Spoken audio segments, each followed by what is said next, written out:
Jake, where are we going? To the Bard Rock Cafe, Miss Polly. I know you're what they call a foodie, so surely you'll appreciate their cuisine. Find us on this side of the Sword Coast. I heard people talking, and I'm pretty sure that place is a smoldering crater. As you two approach what you expect to be a smoldering crater, you see a freshly reconstructed two-story tavern with a giant banner out front that says, Grand Reopening. You also feel an uncomfortably familiar sensation as you approach, the same one you each feel before wild magic surges within you from your curse. Okay, maybe not a smoldering crater, but something doesn't feel right here.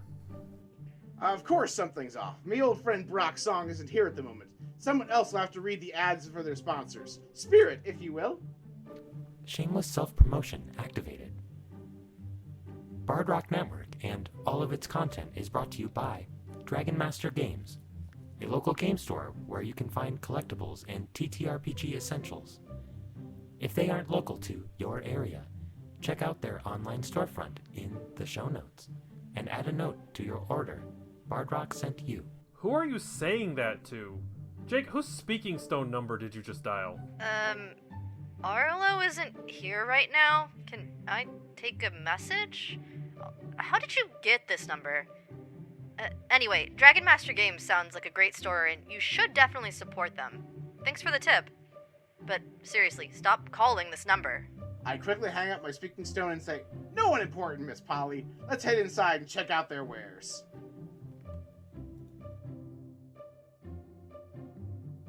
Miss Polly, I found some treasure. This just looks like a bunch of t-shirts, mugs, tote bags, pins, and stickers to me. Ah, it's all the finest swag. Jake, we've been over this. All treasure is swag, but not all swag is treasure. You don't have to steal this Bard Rock Network merch. You can just pick it up at affordable prices from their merch store. Just go to tpublic.com/user/BardRockCafe and you can get all that and more. You have a point, Miss Polly. We won't be making off with this swag. Besides, buying it helps support the network and keep them making quality content. Exactly. Tell you what, you can have a t-shirt on me. All right then, Miss Polly. What shirt size are you? That's not what I mean. Never mind. Let's just start the show.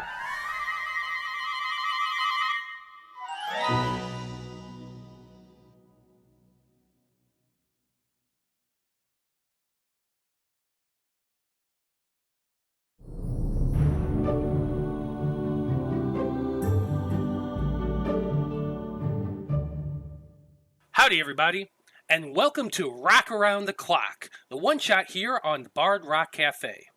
I am Matthew R. Dawson, your friendly neighborhood host and dungeon master for this one-shot, and joining me around my virtual table today are Marty, Paul, Alyssa, Christina, and Sarah. Say hi, everyone. Hi, everyone. Hi, everyone.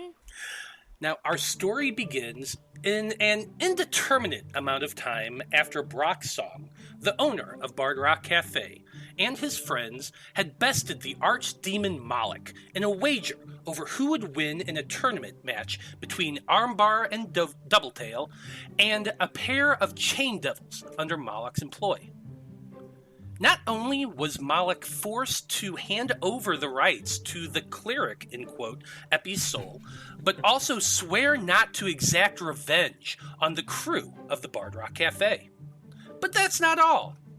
Moloch also had to draw from Brock's deck of many things that he had procured from the Tablet of Fate located underneath his bar. The result of that fateful draw was the Ruin card, effectively decimating what remained of Moloch's empire in the Nine Hells. Now, after this humiliating loss, Moloch was cast from the plane of fire by the Fire Prince to lick his wounds and stew in his own juices. He was barely an archdemon by this point, with nary a kingdom nor an asset to lean upon. But still an archdemon he is, never let that be forgotten. And an archdemon is rarely without a plan for long. Now what comes next is wibbly-wobbly and timey-wimey. Sarah can decide when this happens in relation to the main story. I'm just the narrator, after all. Anyway, some time passes, as all things must, and lo and behold, Moloch comes up with a plan. Fate had been a thorn in his side for way too long. It was time for him, for Moloch the archdemon, to change his fate and come out on top once and for all. Out into the multiverse, Moloch roamed, ranging far and wide, in search of a way to defy fate and regain his power. He forged deep into the distant reaches of the ether, traveling to realms so far away that few had ever traversed. In a far and distant isolated sphere known as Loropa, Moloch found what he needed to reverse his fate. Through the means of a relic known as a dream root, Moloch acquired this and used this to come up with a way that he could finally change his fate.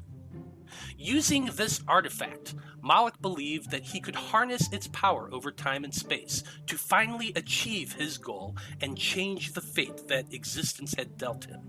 Now, on another plane of reality, the Goddess Istus had become aware of the archdemon's machinations, and it is understating it to say that she has concerns. If Moloch is able to complete his plan, this single action would unravel the skein of fate and destroy the very fabric of the tapestry of reality. From her domain within the web of fate, which looks out onto the web of time itself, the goddess creates a small pocket dimension within her domain, and she summons forth a group of heroes out of time and space to stand as bulwark against this horrible threat to reality and all the variations within. The first hero she summons is Baragon. Baragon, as you step out of the portal into the most lavish and opulent garden you can ever imagine, please describe yourself and tell us a little bit about you. Okay, so Baragon Doubletail, as you may know if you've listened to this podcast at all, is a Leonin fighter. At this point, he is probably pushing 50 years old. He's wearing a breastplate underneath a jacket and doesn't seem to be carrying any weapons at the moment. Interesting. Now, next we have Reese. Please describe yourself and tell us a little about you. Well, you see someone who's got the hood of their cloak up, even though you're not outdoors. But from what you can tell, they've got dark, probably black hair, and you really can't tell much more about them other than they seem pretty light on their feet. Okay. Following that, we have Evian. Please describe yourself and tell us a little about you. You see a figure in fine clothes, nearly frilly, but not quite. Very comfy, floaty pants floating against a cloak as Evian turns around. Her hair dramatically flaps in the wind. Eyes starting to bulge, blue, but the hair seems to be graying. She seems older than one would expect. She's just kind of confused. She has a drink in her hand and a random sock in the other. After this, we have Vaiya. Please describe yourself and tell us a little about you. So, not even from necessarily a magical portal, but more of a moment in time. There's a cloud of feathers that sort of appear, and standing once the feathers clear is this snowy owlin. The edges of her wings sort of dark as night, splattered with almost like clock-timed patterns on the spots along her wings. And she's appearing holding this staff of swirling, glowing energy, her eyes intense with an intelligence that doesn't necessarily convey in the wisdom you'd expect of an owl. And last but not least, we have PEMDAS. please describe yourself and tell us a little about you. All right. In a tornado of ethereal equations and numbers, you see this little robotic man, an auto-gnome, appear in a patchwork tuxedo with a top hat and a monocle and a cane. And anyone who might recognize him from our previous adventures would say, wasn't PEMDAS a tiefling before? Yes, he was. At some point between the Valentine's special 2 years ago and now, he had transferred his consciousness into an auto-gnome. And he looks very perplexed as he looks around and says, "This isn't Waterdeep." No, it's not. Well, with the final summons now complete, the swirling magic settled down all around you, and you find yourself standing inside this beautiful, lavish garden filled with plants, bushes, hundreds of flowers in bloom. Each of you are able to recognize flowers native to your homelands, a comforting sight in an otherwise strange and mystifying circumstance. As you all look around you, you can each take in the strange surroundings, the people standing around you. Some of you recognize each other in a weird sort of way. But then you notice that there's one more entity that occupies the opposite end of this clearing. Now, how can one describe a being who is both one deity and three at the same time? For as you all look upon the sixth individual, each of you cannot help but register the fact that at one moment she appears to be a young maiden with cold and unfeeling eyes. Yet in another moment she switches and is in the guise of a haughty and mature-looking woman of noble bearing. And yet again, you glance once more, and she seems that of a wizened and ancient crone, leaning heavily upon a staff. The only constant within each of these guises is that the woman carries a golden spindle hovering in one of her outstretched hands. As you all regard her, she acknowledges you as well, and she says, "Welcome, heroes. Welcome to the web of destiny. For it is the very pattern of reality that each of you stand above. You have been summoned to stand as champions of fate and protect your reality from a grave and perilous threat. The archdemon Moloch seeks to undo the threads that fate has woven for him, to undo his destiny and carve a path that will cause irreparable damage to millions of threads." This guy again? Indeed. Ugh. I just got rid of this guy. You've had a run-in with him before. Weren't you all watching the tournament on the sphere? That's Baragon Doubletail. He beat Moloch's demons in the tournament. PEMDAS, big fan. I hold out my mechanical hand. Oh, of course. I shake your hand. I'd almost grip your entire fist in my fist. Yes, because I'm a full-size category smaller than you. My whole arm is engulfed in your hand. Nice to meet you. I think I read about the tournament, but I didn't watch it. I was kind of busy during that time, so... But I'm pretty sure we didn't win. Fascinating. And Evian goes and kind of looks a bit more closely at Baragon and his fight. I do a little flex, and I'm like, that's me. Interplanar champion, adored by men and gods.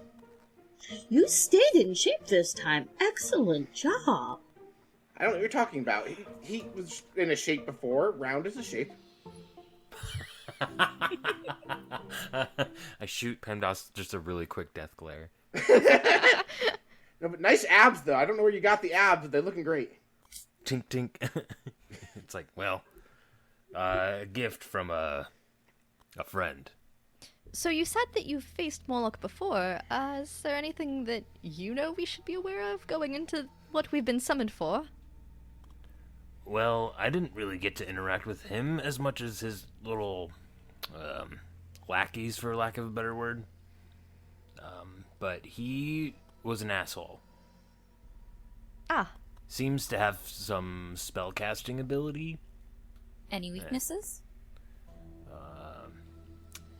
You know, I mean, he's a devil, so I imagine some holy stuff would be prudent. Also, his pride. I saw in the sphere he made a really stupid bet with the Bard Rock Cafe, and that's probably why he's trying to change his fate. It's also true, not the sharpest knife in the crayon box. Are there often knives in crayon boxes where you're from? I just look off into the middle distance. I just look over. I look over at Vaiya, and I'm just like, "Is he trying to smolder?" I don't know, honestly. Like, maybe. My God, is that Baragon's second signature move? The people's wink and the people's smolder. He invented blue steel. The people's wink and the people's 1,000-yard stare. Well, as you all stand there and kind of chat a little bit about that, the realization that Moloch is once again at his little tricks and games probably is unsettling for a few of you. But still, it is absolutely a threat. And the goddess looks to each of you and she says, as you are all aware the seriousness of this, I must ask you, will you save your reality from the horrors that Moloch will unleash? Will you accept this quest, and in doing so earn the favor of the Goddess Istus? I mean, yeah. Should we all do like a group huddle and discuss this as a group? Are we going to make a group decision, or are we all signing on individually? I'm just happy to jump in. I don't have a fondness for demons. I kind of like reality the way it was. I just got this new body. I don't want to be in a reality where I didn't get this new body. Yeah, I suppose it's time to clean up a bit of a mess that we made. Although there are multiple timelines, I suppose, that everyone exists within and of, I did quite like the one I'm from, so if defeating a devil is the only way to do that, then I suppose I have no choice but to agree. I'm always down for a little roughhousing. I like this one. Very well, brave heroes. I shall grant each of you my boon, my blessing of fate. Within this, each of you shall carry 3 motes of possibility, a fragment of fate that could very well be the difference between life and death. Carry these with you, noble heroes, and they may serve you well. And then she comes forward, and as she's moves forward, you can see that she's not really walking as so much more gliding, but she comes over to each of you, to Baragon. She touches your forehead and she says, "Take this boon, Barry." And then she places her hand on you, and you feel a sense of reality, almost like a shifting of the pattern to where there's these 3 just glowing lights, very barely visible above your periphery, but you know that you carry within 3 points of luck. And she does the same to each of you, touching you on your heads, naming each of you before stepping away. And so now everybody has the free lucky feet. Ooh, so enjoy that. Amazing. You feeling lucky, punk? Once she steps back, the goddess says, "Time is growing short, but I will answer what questions I may. Ask, and if I can answer, I will." So, bit of a... I know you gave us these cool light point things. I've had a bit of a mishap very recently where I've lost my only weapon. Is there something we can do about that? The goddess thinks to herself a little bit. She steps forward and holds out a bit of a glowing orb and holds it out to you. Do you reach out and take it? Yes. In doing so, your hand touches and you feel a weapon begin to form. A handle at first, growing outward, and the glowing light just begins to grow and expand. Describe for us this weapon that she gives you. So it's 2 pieces actually. It's a crystal longsword, so it's a very sort of ornate, almost see-through blade. Glows with this light blue sort of light, and a shield that looks like a spell circle. And Baragon kind of looks at these and he goes, "Well, this isn't my normal thing, but this is pretty cool. Thank you." The goddess nods her head and she says, "As one who has faced off against Moloch before, you should know what he's capable of. Carry it with you, and may it protect you." I bow my head deeply. She looks to the rest of you and says, "The demon Moloch is on the plane of pandemonium. It is there he is conducting a ritual that combines science and sorcery to open a portal in time so that he could go into the past and change his fate. The demon Moloch does not have many resources left, but expect resistance.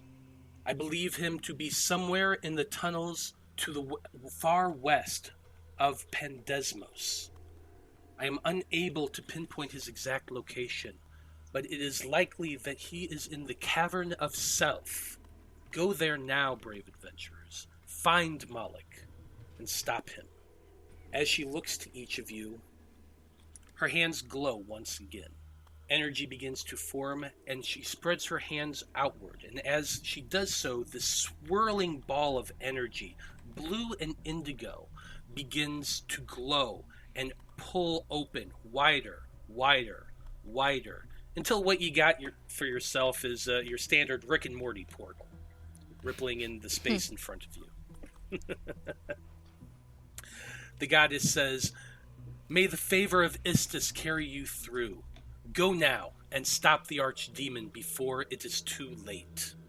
And then the goddess steps back and watches as each of you, I assume, step through the portal. Unless you have any questions you wish to ask her before you step through. Oh, joy. We're going to Sponge Land. This is going to be fun. Baragon looks super exasperated when Istus says the word pandemonium. I couldn't have gone to Mechanus. Mechanus is so nice. Oh, well. And PEMDAS just jumps into the portal. I follow closely behind. Vaiya sort of flies, glides behind the other two. Let's get this party started. Evian leaves with a wink. Hey, that's my move. She winks towards him. Whoa, that's pretty good. You all step through, and you find yourselves in a long, perfectly cylindrical tunnel, about 30 feet wide and an equal distance high. Through the dim indigo light coming off from the portal, you can see that the walls, the floor, and the ceiling of the strange space is extremely smooth. You all take in these features in the instant you step out of the portal, at which point your ears are filled with the sound of howling that deafens you instantly and drives away any real cognizant thought you might have been holding on to. A moment later, the glowing portal vanishes, leaving you all in complete and total darkness. Welcome, heroes, to the plane of pandemonium. So I guess the first question is, who here's got dark vision? Me. Ooh. I do. I think I do. Pretty sure I do. 99% certain I do. But I do not. Just closed Let me double itself. check. So for those of you who do have dark vision, the scenery changes. Dark vision, you get grayscales, and it goes out to about 60 feet, and you're able to see this long cylindrical tunnel that goes in either direction, east and west of you. But that's about it. For Evian, I believe, said she doesn't have dark vision. You got nothing but pitch blackness and a sound that absolutely terrifies.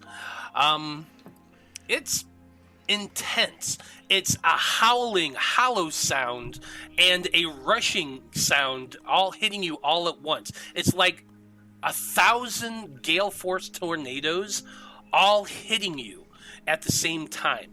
The wind immediately deafens you, and unless you have some natural way to stop it, it also seems to rip away any and all sound that comes out from you. You might even whimper a little bit, but even that voice is pulled away. The wind pulls hard at your clothes and strips away any item that's not secured up on your person. Like if you have a little lint or something on your coat, boom, gone. Even standing close by each other, like those of you with dark vision, you can see. Evian, nothing. And so you can't help but wonder how terrifying that might be in that moment. But, everyone, what would you like to do? I flip a little switch over my ears, and the vents over my ears close to muffle the wind. I think Vaiya, seeing that Evian is a little bit potentially concerned about this situation, and looking around not being able to see, flaps a little closer and, like, rests a feather in Evian's hands before they, like, realize it flies away, and then just, like, sort of rests a hand on her shoulder. I know you can't hear me, but it's okay. Well, something in the darkness just touched your shoulder, your hand, Evian.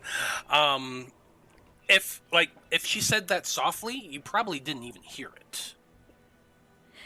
I think Vaiya was trying to shout just in case, because of the... Or not, like, shout, Probably but loud enough, idea. like, just, like, yeah, be loud enough. Yeah, probably a good idea. With like, you're able to hear that then, Evian, so you know your friend is there, but it's hard to hear. Even yelling as she was, it's damn near drowned out by the winds. Are we all experiencing this wind? Oh yeah, everybody is. Every single one of you is. The moment the portal was gone, boom, you just felt that wind. It's gale force and hitting and pushing all of you. And like, I don't know if anybody here is kind of like very, very, very light, but if you weigh less than like 10 pounds, you would just be gone too. Jeez. Yeah, I think because of the bird bones that Vaiya, like, landed on the ground too, is, like, no longer actively flying, just, like, got tired of fighting the wind. I'm a robot. I'm fine.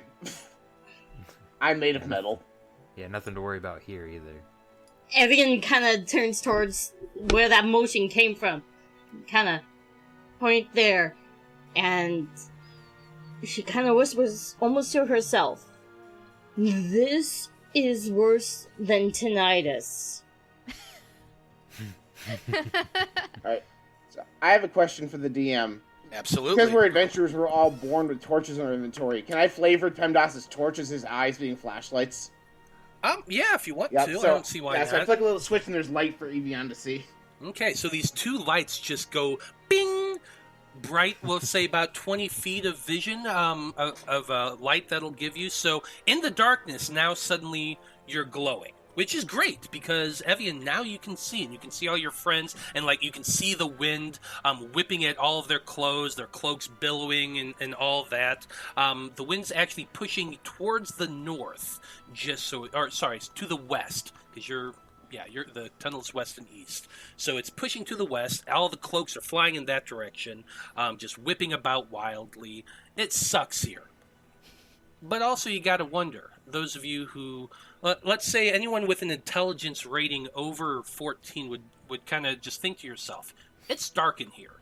And that's a bright, bright light. When PEMDAS's eyes light up, as they're like kind of sweeping around, when the light hits Riss's face, her eyes, you're gonna notice almost kind of do that reflecting thing that animal eyes do. Fuck. Jesus!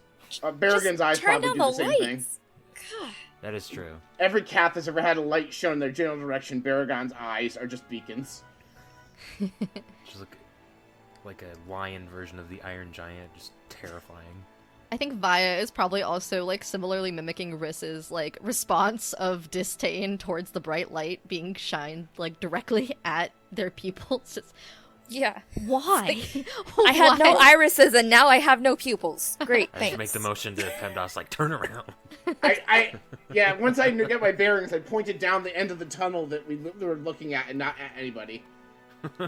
Alright, so the question is, do we go against the wind or with the wind? What? Do we go with the wind or against it? What? I use my message stone to repeat what's being said using magic.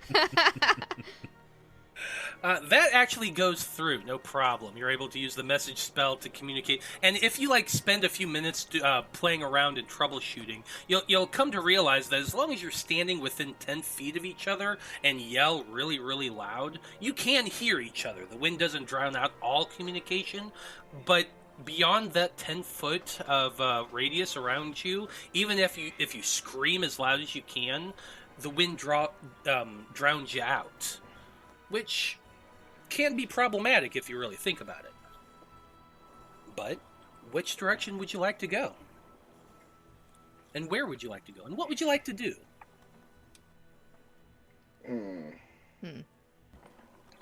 As you all kind of walk around, I imagine you're all kind of walking around a little bit, just examining things, because who wouldn't want to in such an odd area?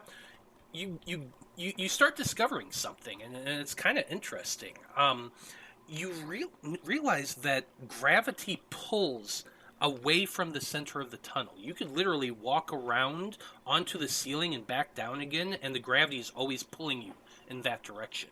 Oh. Ooh. Real quick, also, who's got the highest passive perception? Probably not me. Not me. I've got a 13. Mine's a 15? I actually also have a 15. 26. Yeah, Wow. not us. Perception, no, not 14. Yeah.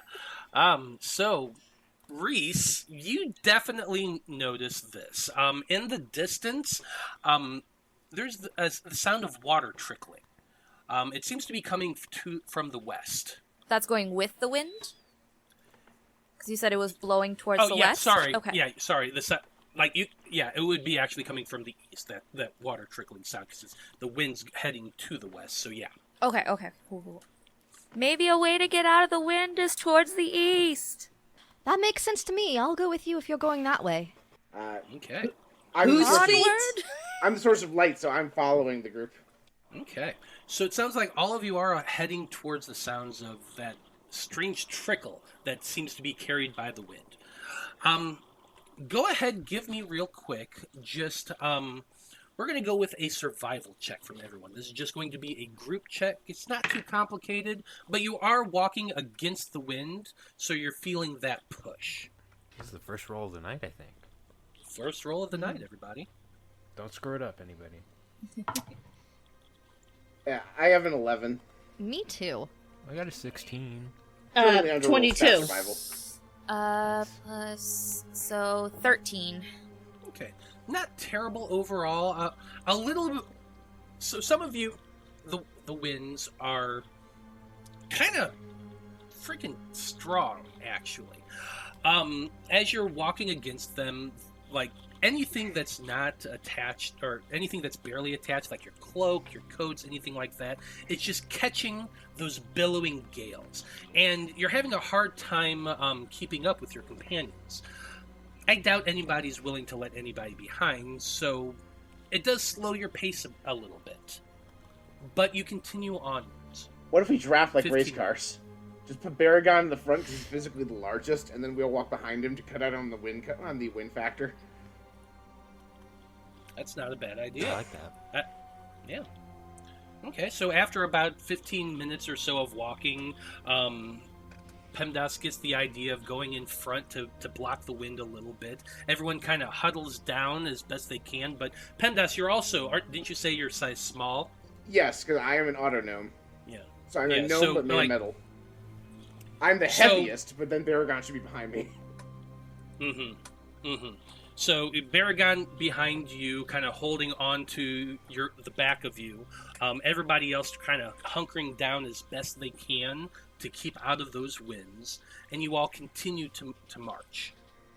15 minutes, 30 minutes, 45 minutes. The wind, the sounds are consistent. They don't stop, and it's really just starting to get to everybody, because it's just that constant onness, that whooshing, that almost unhollow moaning sound.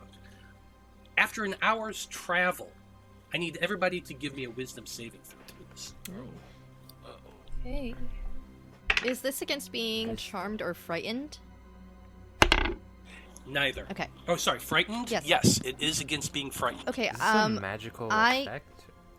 No. Okay. I have something actually that I think everyone gets advantage because of. Let me double check. One of the items on her cloak that she's wearing, which is honestly just like a hoodie, but there's like this little jewel at the center of the hoodie that she's wearing, and it sort of gleams every so often off the light from PEMDAS's lights, and it's a little brooch, and it actually gives advantage to anyone within 30 feet of me that I'm... Okay, here's the exact language. Each creature of your choice within 30 feet of you has advantage on saving throws to avoid being charmed or frightened or to end those conditions on itself. Yeah, that sounds like... So what, it gives you advantage on that? Awesome. On checks? Yeah, absolutely. So for everyone, for this first round here, the first phase, everyone's going to have advantage. Good. So All right, wisdom saving throw at advantage. With advantage, PEMDAS has a dirty 20. Success. I don't think I had anything to wisdom save. Evian has 14. I have a Failure. 24. Yeah. Success. Riss has 25. Success. I will remind everybody that you don't have to use it this time, but you do have 3 uses of your lucky feat if you don't like your roll. Baragon has an 18. That is true. Success. Okay. So it sounds like only one of you failed. Since this is the first actual challenge of the night, I will remind you that you do have your lucky point. From that point, but I should also say that I'm going to give you more time to decide before I say success or failure. So we'll do it like that. Does that sound good? Sounds good. Okay. But that is a failure for this first one. What you have right now is one level of wind madness. You are absolutely terrified. The howling of the winds, that moaning sound that just fills your ears and won't stop, is just filling you with this level of dread that you've never experienced before in your life. You are frightened. You have the frightened condition until this status is removed. So you're just terrified right now.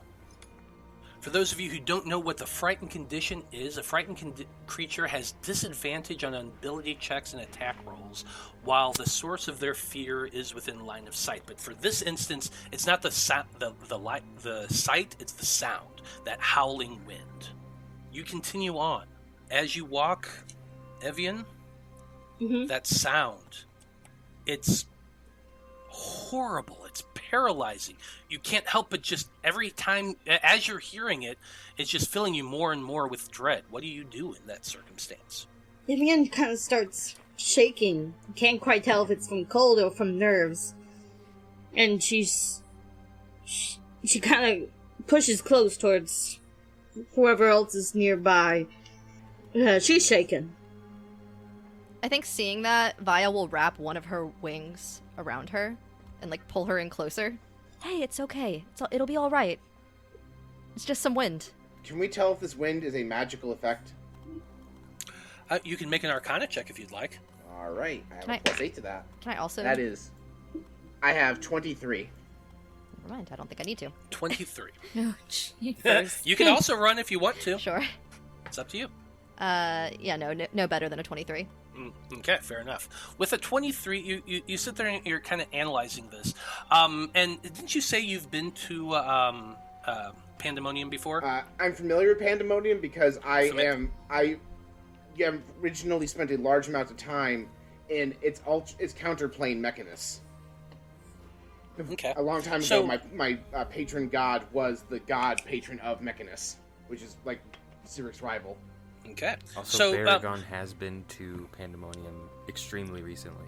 you would know this as well, Baragon, but you kind of figure it out, PEMDAS, is that no one really knows what causes the winds. It's just always there. It's not necessarily a magical effect. It's actually just something that happens here in Pandemonium, which is why you have these giant tunnels. Pandemonium is just a plain filled with these giant tunnels. Some of them are miles wide, others are really, really tiny, and some of them are filled with unspeakable horrors. Things that you never would want to find, things that's been hidden, things that's been locked away, and in some instances, people just go there to hide. But the effect of the wind is 100% natural. It's just a thing that happens here on the plane itself. It's not constant. Sometimes it dies down. Sometimes it's really intense. There's no real way of knowing that, but with your 23, you know enough about Pandemonium to know that long exposure to the wind is absolutely maddening. People who live on this plane, they're insane. Hardcore insane. And the longer you're in the winds, the more that madness grows. It could last a short time. It could last a long time. After a certain point, when you just fully accept the winds as reality, that madness is 100% permanent. Okay, so my next question. I'm reading the description of one of my spells, Wall of Force. It says it can be free-floating. Can I cast a Wall of Force that moves with us? I would say that if you were to create it as a hemispherical dome or a sphere, and have it free floating to go along with you, you'd probably be able to walk along with it, kind of like a hamster ball. Perfect. I would like to cast Wall of Force and do that. Okay, you can absolutely do that. You cast Wall of Force, and this bubble appears around you. Like I said, like a hamster ball. You can still breathe, fortunately, which Pandemonium does have an atmosphere very similar to Faerun. And that's just around you. And for that first moment, Evian, Yep. the winds are gone. Oh. And you hear silence for the first time in an hour. Gosh. I can hear people. Yeah, well, this only lasts for 10 minutes, so we should probably move quickly. Yeah, let's pick it up a little. So, it sounds like everybody's going to try to hurry and run for those 10 minutes that you have this Wall of Force? Yes. Yeah. Yeah. Are we still heading towards that dripping water that I had heard? You tell me. Are you heading in the same direction? I mean, you haven't described any forks in the road, so I'm assuming. There has not been. I was just asking, are you continuing in that direction? Sorry. Oh, yeah. Yes. Yeah, okay. You all take the dash action and just start running, hamster balling through this tunnel. It's probably a comical sight. It's almost like a pinball going through a tube heading out to the open plain. And you continue running fast as you can. About 5 minutes of running, because you're actually very close, you get to what is literally a river floating in the middle of this tunnel. Well, It's crazy.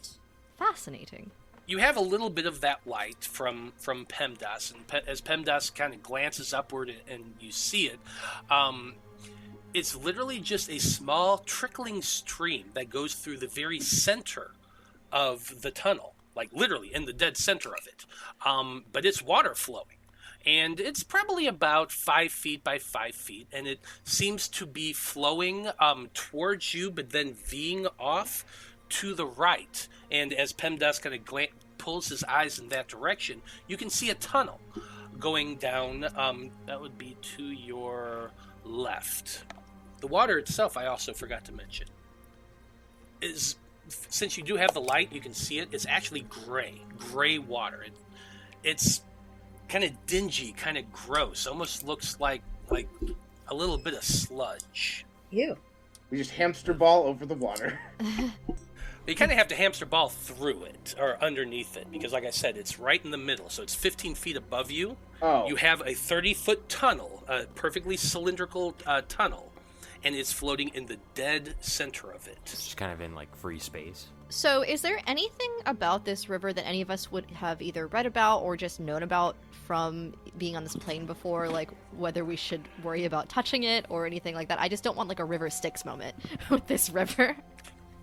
Well, go ahead. You could make either a history, an arcana, or a religion check.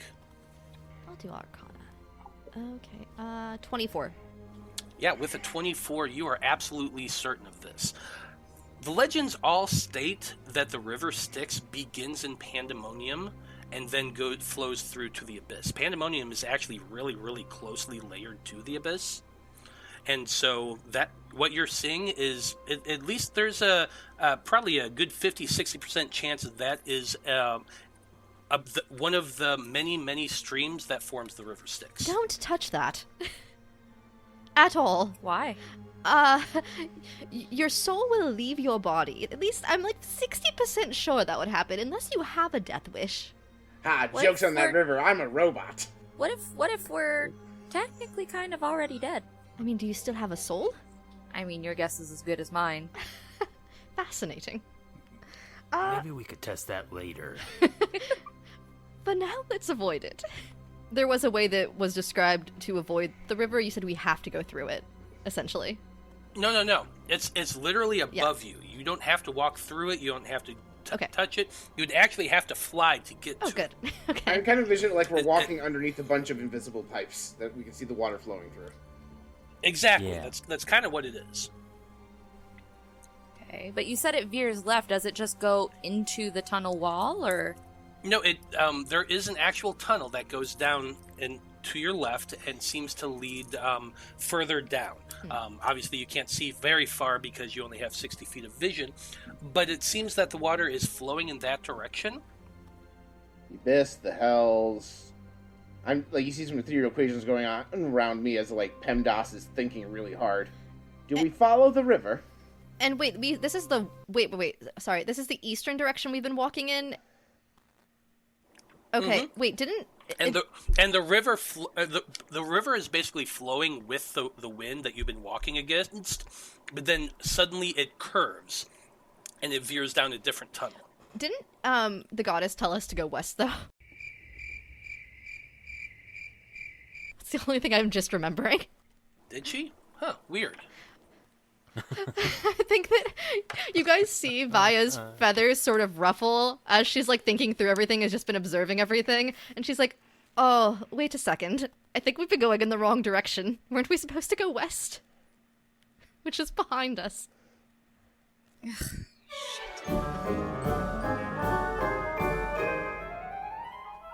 Unauthorized lifeform detected. I'm not unauthorized, silly. I'm your friendly neighborhood mail robot, and I have a delivery from Minva RPG for you. I did not order anything. Well, it has your name on it, so are you sure it's not yours? But I did not give you my name. You look at the package, and it is, in fact, addressed to Spirit. I take the package then. Campaign journals. Why do I have so many? Why, for all of your personalities, of course. I thought you would want one for each of you so you don't have to share.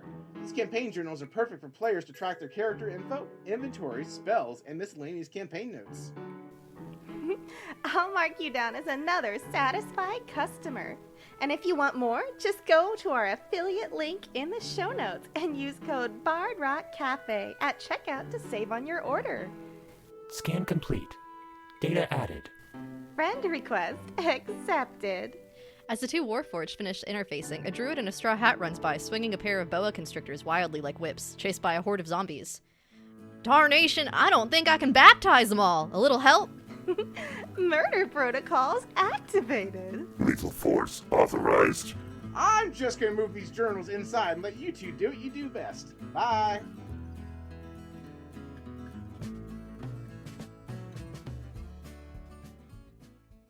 Okay, Spirit, you can unload the supplies right here in the galley.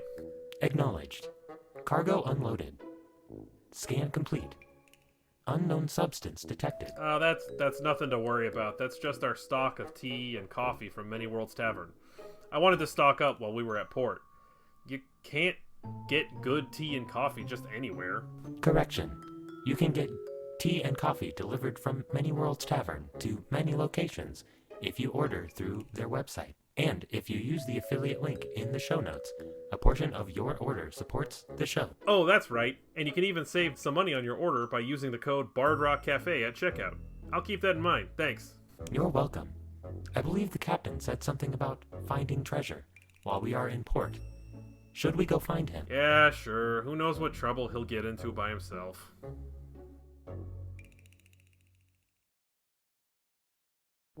Jake, we've been following your compass for hours. Are you sure you're reading the thing right? Aye, maybe you're right, Miss Polly. Let me try the doubloon of absolutes. I flip the doubloon, it lands on heads. With the heads, you get a natural 20 and a wild magic surge. A treasure chest appears before you. That's more like it. I peer inside. Inside, you find an assortment of dice, dice trays, and dice towers, and an inscription in the lid telling you where you can find more. Looks like we can get all this and more from Fan Roll Dice at the affiliate link in the show notes. And with code BardRockCafe at checkout, we can save on our order. Inside, you also find a picture of the entire crew. What's that, Jake? Don't you know, Miss Polly? The real treasure's the friends we made along the way.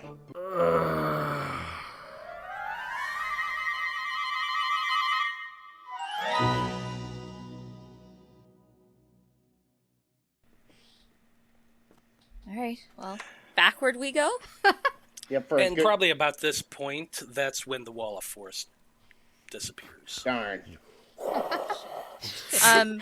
Okay, can I use my disguise kit? Because I'm sure I have, like, different bits of fluff to make, like, you know, facial hair and stuff like that. Can I use it to, like, plug our ears?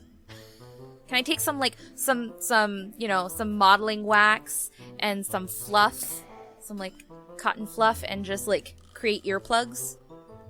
So that the wind isn't so deafening? You can always try. That's the great thing about D&D. Great. How do I try, Matt? How shall you have me try? Just say that that's what you want to do. Okay. Let's see. You have a disguise kit. Mm-hmm. That sounds like either intelligence or wisdom to me. Okay. Because you're using your mind to kind of figure out how to do a disguise. Or in this instance, you're trying to think of, okay, how much wax and fluff do I have to mix together to make an earplug that'll plug up my ear? Plus wisdom, plus proficiency, 28. Yeah, with a 28, so it's kind of complicated because you have to get down behind PEMDAS so he can block the wind. I imagine that, Evian, you're kind of trying to do the same to just get out of the wind, because the moment that wind hit you, you're immediately just terrified once again. Your pal Reese gets down there, gets that wax, some modeling clay, some other goop that's in there. Some of it goes flying down the tunnel, just carried away by the wind naturally. You eventually make enough for pretty much everybody, and you stuff it into your ears. And yes, the wind is muffled a little bit. What did you roll again? At 20 what? 28. 28, yeah. You definitely have enough, and you're able to figure out enough to drown out your ears completely, so you can't hear, and everyone does the same. And even PEMDAS, you do have ear holes, and I guess, I don't know, like microphones or something on the sides. I don't know what sure. But you take that and kind of cram it in there as well if you want to. It's up to you if you want to use this. Yeah, I'm gonna go with flavoring it as I have like a little dial. I turn down the resonance on my mic to pick up less sound. Okay, yeah, I dig it. And you keep plugging up your ears, and in that instance, you can't hear anything. You can still feel the wind, but you can't hear anything, including, those around you. All right. I used my message stone to communicate to everybody because I think they can return the message, right? Yeah, I think so. Yes. Yeah, I I'm pretty basically sure can it run comms for everybody using message. Awesome. Okay. So it gets weird and complicated because PEMDAS has to message one person, they respond, say he goes to the next person, respond. You know, it's taking time, but you are able to communicate in a very, ramshackle kind of way. This is the second character I played that basically just runs comms for people using magic communication. Look, message is a great cantrip. Yeah, messages, and then my Kaleshtar character I play in the main podcast has telepathy. We once had an entire conversation telepathy to avoid Cyril listening to us. Every so often you guys just get a message that's basically like a whoo sound of Vaiya being like off in thought. Oh yeah, forgetting. I'm repeating all the random Foley we're all making just because I want to make us feel like it's not quiet. Like someone's just sitting there humming to me psychically, and I'm like, yeah, sure, I'll project your humming. Oh, hopefully no one has any songs stuck in their head. Can you imagine? Okay. So good news is you're not hearing the wind anymore. Bad news is Evian still terrified of it and kind of jumping at shadows a little bit. Are you going to continue to follow the source of this water? Are you going to follow the tunnel? Or are you? I think we said we'd go back? west again because one of us remembered being told to go west. That is true. That is true. You all now remember that the goddess did say that when she first walked in, or that when she first sent you. We're off, champions of fate, not navigation. No, not at all. This is true. This is true. Sorry that my cat's meowing in the background. Where's a ranger anyway. when you need him? Right. But unfortunately, you're feeling a little silly, but you turn around and start making your way back west. The wind is still pushing against you, but fortunately, you're not hearing that howl, which helps out a lot. PEMDAS communicates as much as he can. Like I said, it's a little weird, but you continue to make your way west for an hour. Back to, you're guessing about where the point was that you had started. And you continue onward. 15 minutes, 20, an hour, 2 hours. You're starting to get frustrated a little bit. The communication going back and forth, it's helpful when it can, and the light from PEMDAS definitely helps things as well. Does this tunnel really just go in a straight line? It does. Continues at a straight line for quite a ways. This has got to be... Okay, I'm gonna check the walls. Are they solid? Like, is there... I don't know, maybe there's a trap door. This is ridiculous. Go ahead and make a investigation or perception, your choice. Oh gosh, okay. Not so... Well, okay, what, plus 16 by perception, it would be 23. You walk over to the walls and you touch them, and they're perfectly smooth. Like wind, erosion. It continues to sandblast these walls, sometimes making them a little bit bigger, and you can feel it's like smooth as glass. It's obviously stone. It's kind of dark, almost onyxy, but without the sheen, if that makes sense. You feel it, and it's like feeling glass, just curved glass. It's a tunnel. It's huge. Can you sit there and look for hidden passages, secret tunnels, that sort of thing? Certainly. But for how long? And you sit there and wonder that for a little bit. Do you continue forward? Do you stop and investigate large-scale places? Or do you have something else you want to do? I would like to say that after the first hour walking that direction, PEMDAS actually pulls out, he has a piton and a hammer that he's got for things, and just every, 10 minutes or so, he puts a mark in the wall to make sure we're not, somehow cycling back. Oh, yeah. You can chop at the wall. It does break away, and you can carve a little bit into it. It's stone. It's absolutely stone. It's just a different version of stone because you're on a different plane. But you keep making your mark every so often as you've been walking downward. If you continue for another about 30 minutes or so, you do come to the first tee-off of this tunnel. It continues to go forward, but it also curves off to your left to reveal another tunnel. This is the first one you've seen, but fortunately you're able to get there without having to roll wisdom saving throws 3 times, which is actually what the whole point of this was. But you do eventually get to a point where you can see a veer off, that it keeps going forward and it also veers off to the left, which I'm going to show you on this map. Ooh. I do have to give PEMDAS some light. Let me do this real quick. And you can see that there is a cut through that kind of goes off to the left, also a little bit to the right, but the right kind of seals itself off after a certain point. But there in the distance, quite a ways away down that side tunnel, what you can see is a bit of bluish light, just singular in the darkness, which stands out very, very strongly considering the absolute pitch blackness around you.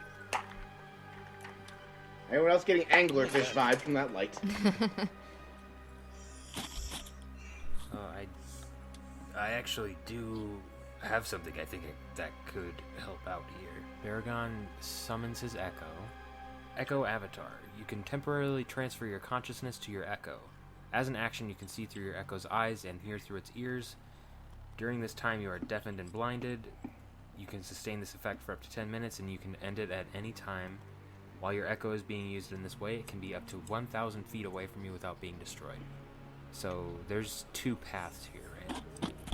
Well, there is the path that goes forward to the west, and then there's a path that cuts down to the south. Oh. The one to the north, it goes for about 10 feet or so, and then seals itself up. So it's just kind of like what's the best way to describe it? Imagine a straw through a slushy, and you have that little tunnel, but then stops. That's basically what it is to the north. Okay. I'm gonna send my clone down the one with the light coming from it. Okay. Which you can actually move your token and do as you do, and I'll describe as you're moving. The tunnel, it's much smaller than the one you've been going down through. It's about 15 feet wide, and as you continue to creep down there, you're seeing more cutaways and more tunnels. One that goes to the west and to the east again. It's almost like there's a secondary system going right alongside you, like there's 2 tunnels side by side that you would have never known were there if you couldn't find this little cutaway.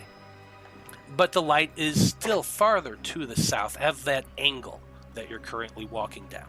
Now, the one thing I am going to ask you, like your Echo, does it have the same abilities you have? Like, can it stealth? Can it do actions or things like that? What's its abilities? You can use the Echo in the following ways. You can mentally command the Echo to move 30 feet. You can teleport, magically swapping places with your Echo. Cost 15 feet of movement. Any attack you make can originate from you or the Echo space. Has 19 AC, 1 hit point immunity to all conditions. If it has to make a saving throw, it uses your bonus for the roll. Doesn't say anything about skills. I would imagine, since it's basically just me, it would have the same it's just skills. basically a shadow of you. So yeah, we'll say that for the flavor of this, that you can absolutely use it as yourself. It's just an echo of you that kind of moves around and that can't do as much as you because it's not real. So yes, so I'm asking you now, how are you moving forward? Are you just walking along down this path? Are you trying to be stealthy at all, or are you kind of more confident in it? Yeah, I mean, I'm not trying to be stealthy with it. The Echo, has 1 hit point, and if it dies, I can just summon it again at little to no cost to me. So Okay. So you're better to confidently... know if something's there rather than sneak around and not see anything. I like it. Okay. So, very confidently, you're walking around down this tunnel, pretty much like you own the place. You see that there is that other tunnel that cuts through, and the path continues onward at a southwestern angle. And that light that you can see is... the farther down south you go, the more it actually seems to be getting brighter. Something's definitely down there. Alright, is it pretty evident to Barry that this is the only path we can reasonably follow? Like, you mentioned other paths, but it sounds like they all kind of, like, close in such a way we wouldn't be able to follow them. It's hard to see because Barry is only have like 60 feet of dark vision. They do definitely go farther than that, but that's not where the light source is coming from. The light source is definitely coming from the south. I think I would just kind of... my main goal was to get to the source of the light and make sure it's not something that's going to immediately kill us, and if it is, make sure we're prepared. So I would like to possibly follow behind the echo at a reasonable following distance so we can see the echo, but whatever can see the echo won't be able to see us. Okay. So feel free to move your tokens around to kind of give me an idea of where it is you're going. And Barry, you send your clone continuing down. The rest of you are able to move around a bit more. Now,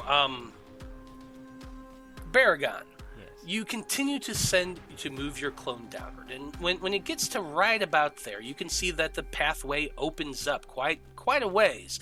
It's much wider than the one you had been traveling down previously, but you also see that to the west, a blockade seems to have been built. Quite a bit of that dark stone seems to have been actually mined out, and is been built up to blockade part of this path. You can see that there's some movement around there. You can see that there are individuals, large shapes, moving around at the top of these two barricades. And you can also see that there are several other tunnels that have been just completely blocked off, completely closed off with mined stone. But down there where those barricades are, you see two individuals, and there is... It looks like, well, like a big tube on a wooden, what's the word I'm looking for? On a black metal frame, actually. It's a long cylindrical tube on a black metal frame that has large wooden wheels to either side of it. And at the very front of it, there's a large glowing blue crystal attached to the end. As you step forward and you see this, at the same time, you hear a voice yell out, "Oi there! Who are you? Look over there! There's somebody there!" And they spot you and they see you. Your clone, at least. Mm-hmm. What do you do in that circumstance? I dismiss my echo, so it just is gone. It's gone. And a few moments later... Well, actually, you wouldn't be able to hear this. Never mind. So, it's just gone. Poof. But I would say, Reese, you have that super, super high passive perception, right? Mm-hmm. You would have felt a faint vibration, just very, very faint in your feet. Everyone's gonna want to get ready, I think. Yeah, some people down below didn't seem friendly, so be ready. I forgot to have you make a perception check, so go ahead and do that with that clone before it poofed away. Okay. See if you could have seen anything more. Is this offset drill-shaped, just out of curiosity? I mean, it's all the tunnels are perfectly round. Okay. Okay, you said perception? Yeah, perception check. That's a nat one. Oh. Okay, yeah. You did not see anything more about what... It's just a couple of shapes, and somebody yelled at you. Did Baragon see, like, enough of the people looking at him to be able to, like, oh, they're demons. Oh, they're tieflings. Oh, they're humans. That's why I gave him the perception check. But with a nat 1... Yeah. With a nat 1, no, you could see that there are shapes. They were medium... sized and kind of moving around, but that light in front of it made it really hard to get any good distinct features off of them. Are we doing wild magic surges for this? We did not give Scruffy the wild magic table, so that would not be feasible. Okay. Yeah. Even though Barry does canonically have wild magic.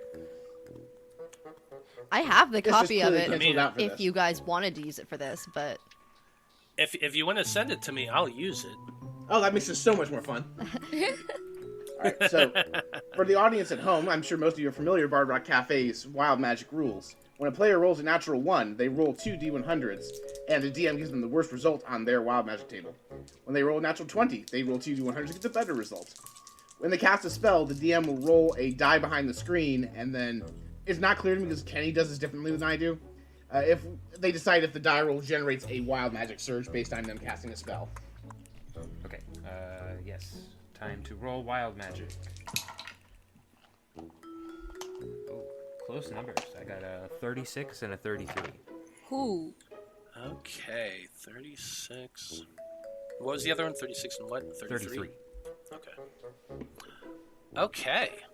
So, you look, so with your clone, you look over there, trying to see what it is that yelled out to you.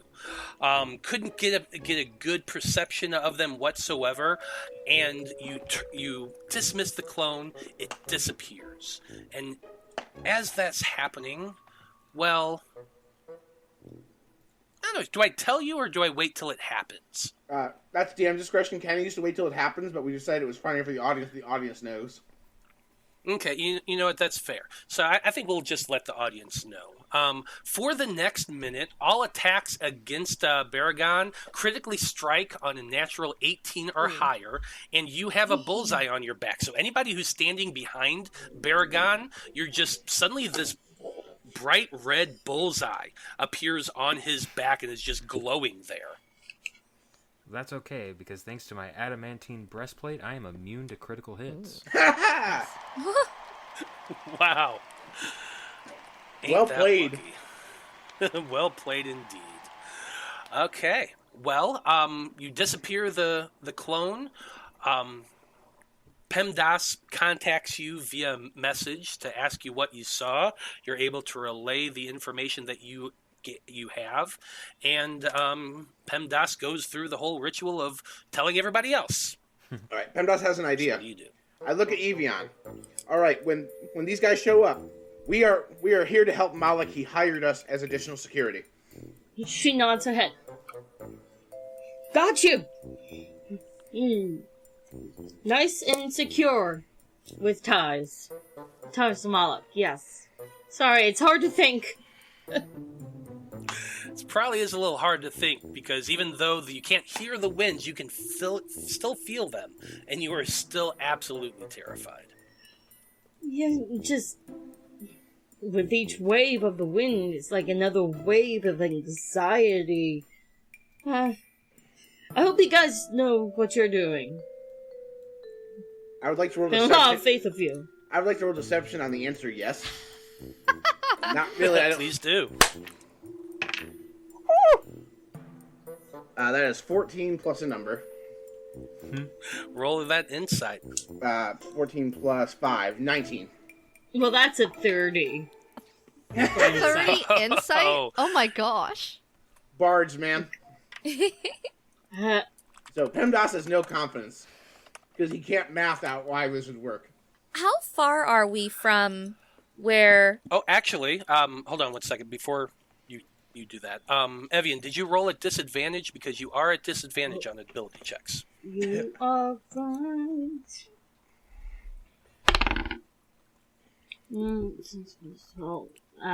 That goes down to 18.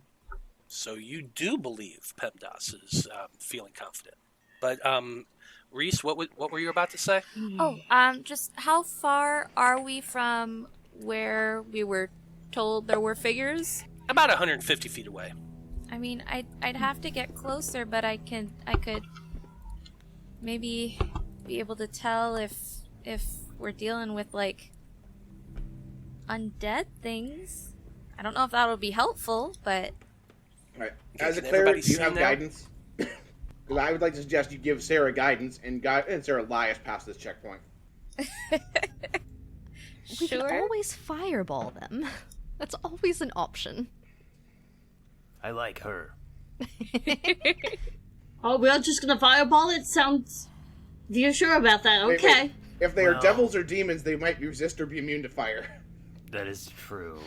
That's true. We have other spells that are also dangerous. Sure. So you've said a few different ideas. Try to deceive your way past the devils. Try to just blow them up and go hog wild. What's the plan? Maybe get a little bit closer so we can get a better idea of what we're potentially dealing with, but do it, carefully and quietly. Yeah, I feel that. Yeah, I'll quietly resummon my echo, and we will march onward, but carefully this time. Okay, sounds like everyone's trying to move a little stealthily towards the site. So go ahead and give me stealth checks, everybody. Don't forget, Evian, you are at disadvantage. Evian. I'm going to use one of my, as a Soccer Soul Sorceress, I can cancel disadvantage. Evian can roll at neutral. Nice, like it. Oh, redemption for that perception check. I got a nat 20. Is that an ability you can do any time, or is it something that you can only do so often? I can only do it so often. I'm trying to find where that feature is in my D&D Beyond. I think I get, number for my proficiency bonus and my charisma modifier. Where are you, little guy? Restore balance. There you go. I get 5 uses. That was my first one. 5. And it's a reaction, uses. technically, Nice. when we're in initiative. I like it. It's the entire reason so I picked this class for this one shot. Nice. What are our stealth checks? I have a 21. I've redeemed myself on my perception check, and I got a nat 20 stealth for 23. Dirty 20. 17. I got 30. Amazing. Nice. I rolled this. Well, okay, I have boots of oven kind, so I rolled at advantage. And I rolled a 16, and I have plus 14 to stealth. You love to see Nice. it. Rogues. This Wow, is very insane! Very nice. Holy cow! And for the audience at home, anything 30 or above is considered to be superhuman level.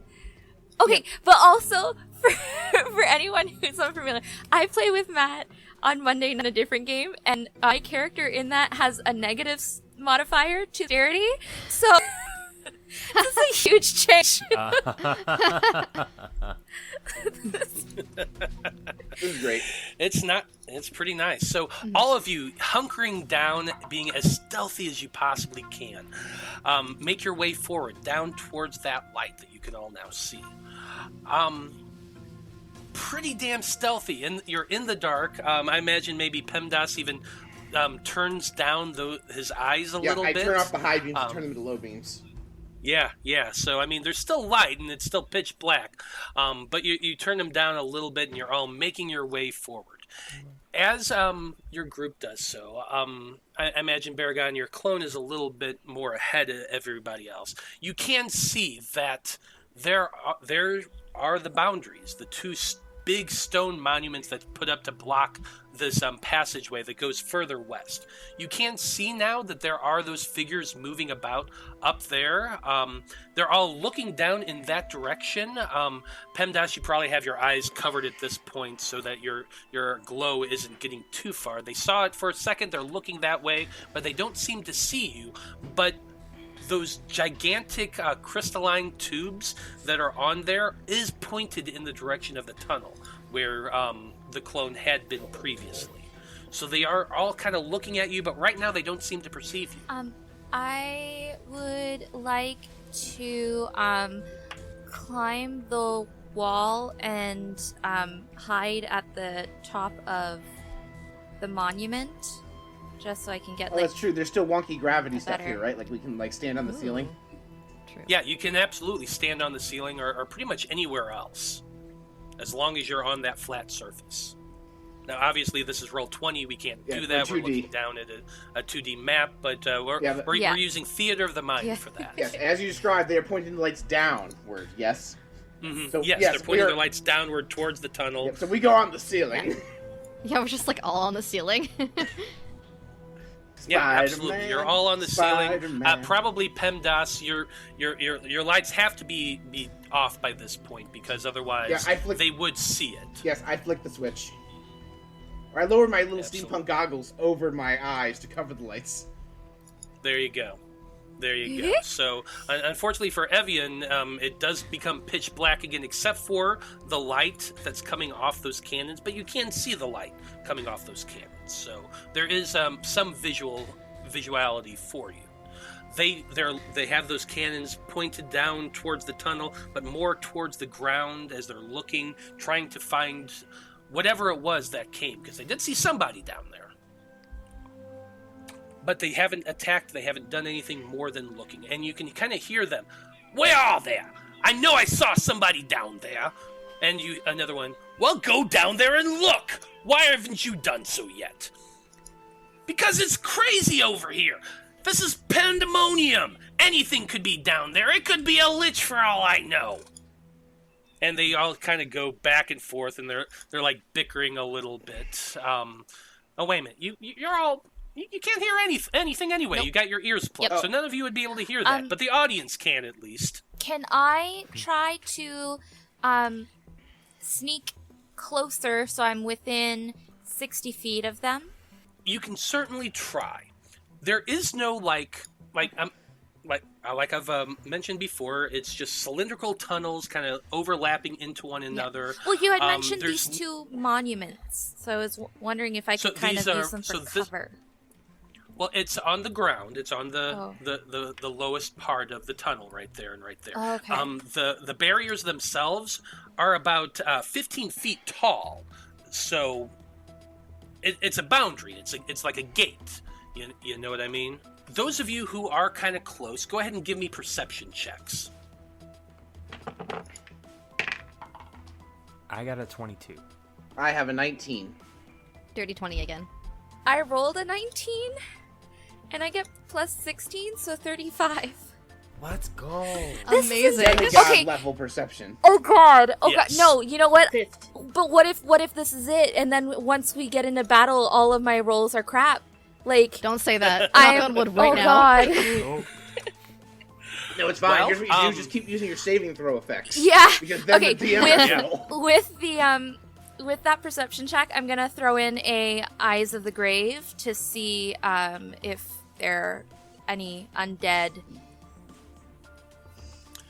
funkiness No going on. undead other than you, but you can see very clearly, and pretty much everybody can see, that there are 4 spine devils. They're on top of those barriers, controlling what appear to be arcane cannons. You can see crystals to the side that are probably the ammunition for this device. You can see that that chamber that's attached probably gets shot and goes flying.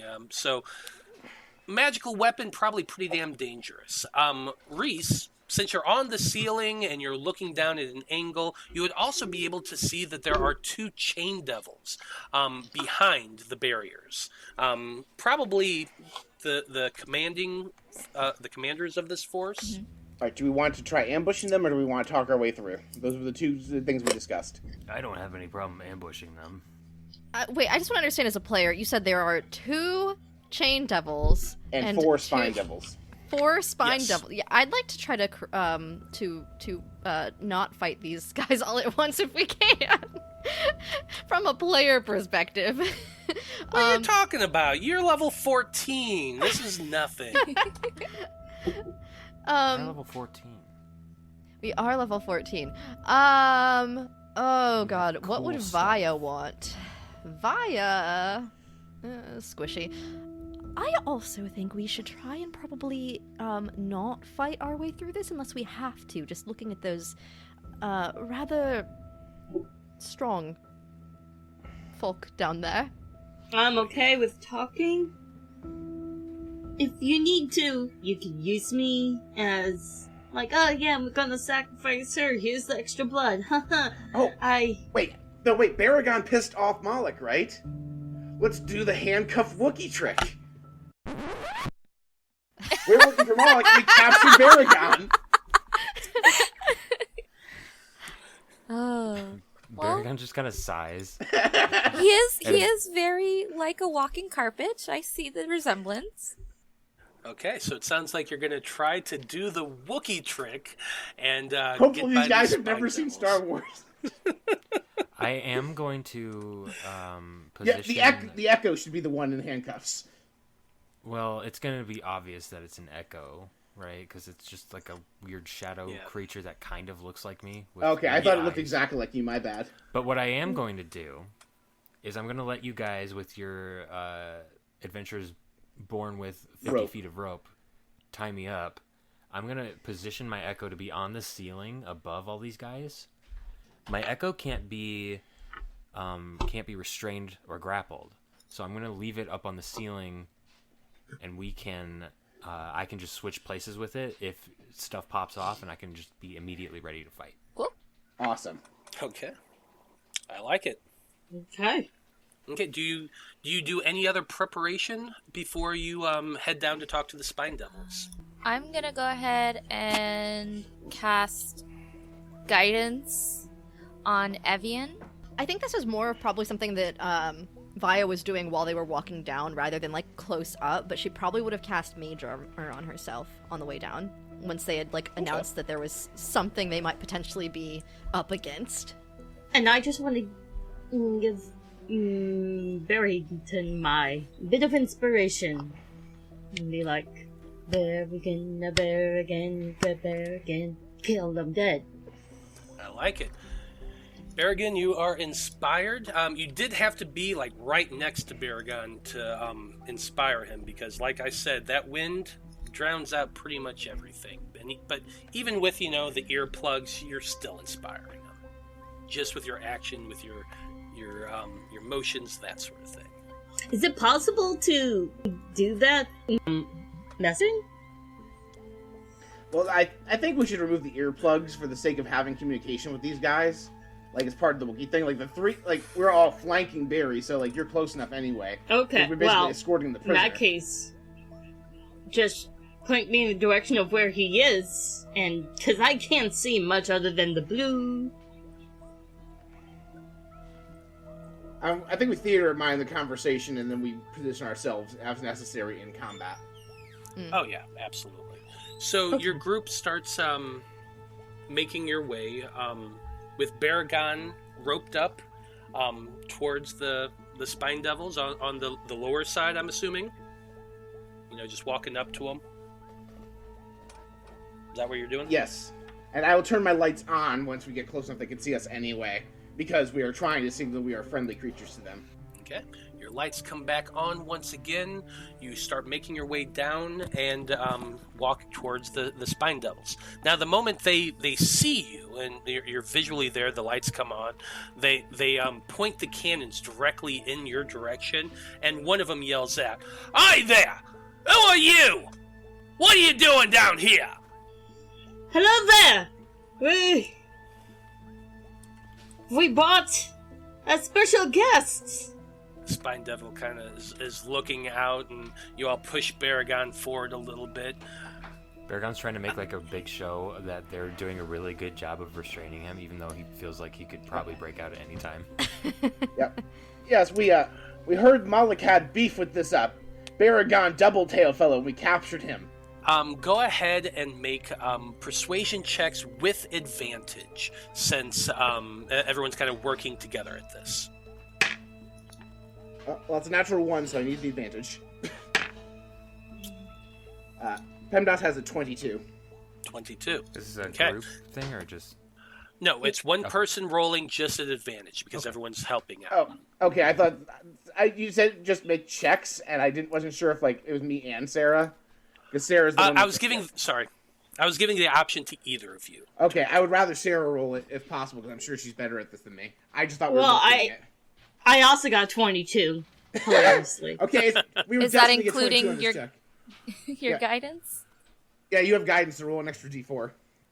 +3, so Nice. 25. Nice. 25. 25. Okay, and I'm gonna say that with your 25, the Spine Devil yells back, "Boss! There's somebody down here saying they got somebody Moloch once."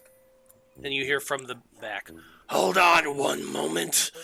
What's all this?" And you see a bearded devil, or sorry, not bearded devil, a chained devil, begin walking forward through the barrier, which is open in the center, past the stones and up towards Baragon. He begins looking him over. He says, "This one. I recognize this one. You killed one couple of my mates." I spit at him and I say, I made an axe out of your tail, too. Oh. The spine devil smiles and then punches you right in the gut. This is just going to be a basic strength check there. Oh. That would be a 23 to hit. Yes. Okay, so you take 5 points of bludgeoning damage as he punches you just right in that adamantine plate, and just enough that it gets you right in the gut. It's not a lot of damage, but you did feel it. He says, "I'm going to look forward to seeing what Moloch does to you. The boss is going to be happy to see you. He's in the back of the cavern of self. Follow along this path and watch out for the fractals." PEMDAS' eyes light up at the mention of fractals. Fractals, you say? Oh, yeah. The boss is messing around with time back there. And the cavern of self is pretty much nothing but windows into time. You look in one too long, you'll end up seeing moments of your past. That's why I'd rather be up here, to be honest. But if you stare in one too long, you get lost, so Yeah. you might not want to do that. All right, you. Let's go. Let's present you to Malik, and I grab Baragon by the ropes, even though I'm a size category smaller than him, and give him a push. No, please. No, please, not that. As you're pushing Barry forward and the devil is stepping aside, he calls out to the other one, "Escort these guys out to Moloch. He's definitely going to be happy to see this one." And he kind of pushes you, Barry, from the back, kind of trying to get you to stumble forward. Give me a dexterity saving throw. 5. You easily stumble forward, knocked off your feet. You land face first down onto the hard, very smooth stone with a thwack. And he just laughs as he watches you try to struggle to get up because, you're bound and all. It's taking all of Barry's self-control not to just immediately pop off and try killing all these devils. Yeah, back on your feet, prisoner. I give him a kick in the shin. Evian kind of grabs at the ropes and kind of lifts him up forcefully. Gotta take it easy there. You could have landed even further dead on the rock. We need to save it.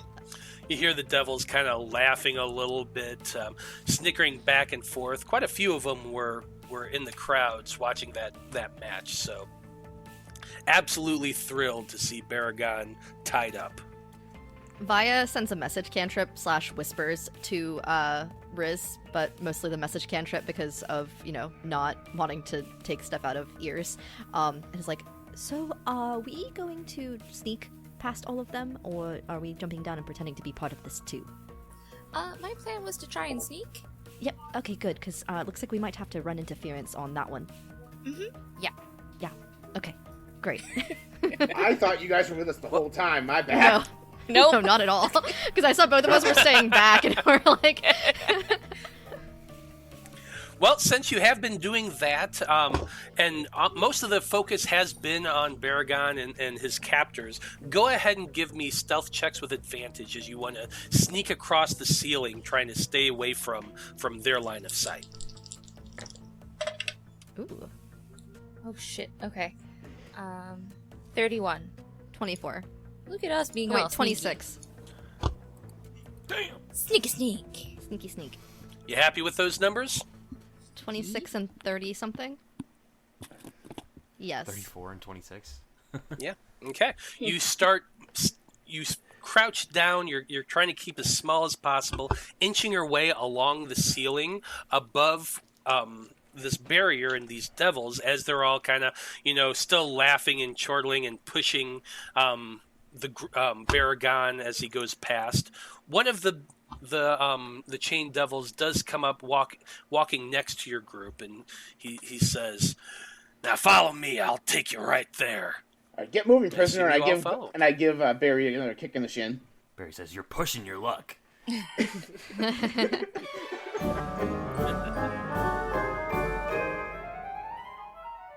Jake, what are all those strange people doing to the side of the ship? Well, Alexa, we need to let people know about our sponsor, Dragon Master Games. So I had their logo painted on the side of the ship. Do you think a local game store will want people to know they're in league with pirates? Maybe not. There's nothing stopping you from spreading word about all the great products and services Dragon Master Games offers at every port we visit, or how you can order things from their online storefront. But please, do not paint their logo on me. Fair point. Nothing a little prestidigitation can't fix. Anyway, time to embark. Avast, me hearties! It's time we depart from this cursed port. Isn't this your hometown? Yes, and I've surely outstayed me welcome. Hostile lifeforms detected. You see several muscular goons approaching the ship as you raise anchor. Who are those guys? No one to be concerned about. I feel like that means we should explicitly be concerned. Not at all. Those are our wonderful patrons coming to collect their annual swag bags and join us in the community game day. Ahoy, mateys! Come aboard for some of the finest swag in the Astral Sea. Oh, okay then. Where did we get patrons exactly? They subscribe to Bard Rock Network on Patreon or Ko-fi. Supporters gain access to all those rewards and more. Links can be found in the show notes. Looks like we'll be staying another 10 day after all. Miss Polly, refreshments for our guests. Sure, I have nothing better to do than make snacks for everyone. Oh, you're right. I'm so sorry, Miss Polly. I don't want to keep you from your duties. What's your job title again? Ship's cook. Ah, so then you'll be making refreshments for our guests then. Snarky attitude detected. You're damn right. Thank you for all for listening. We hope you enjoyed the show.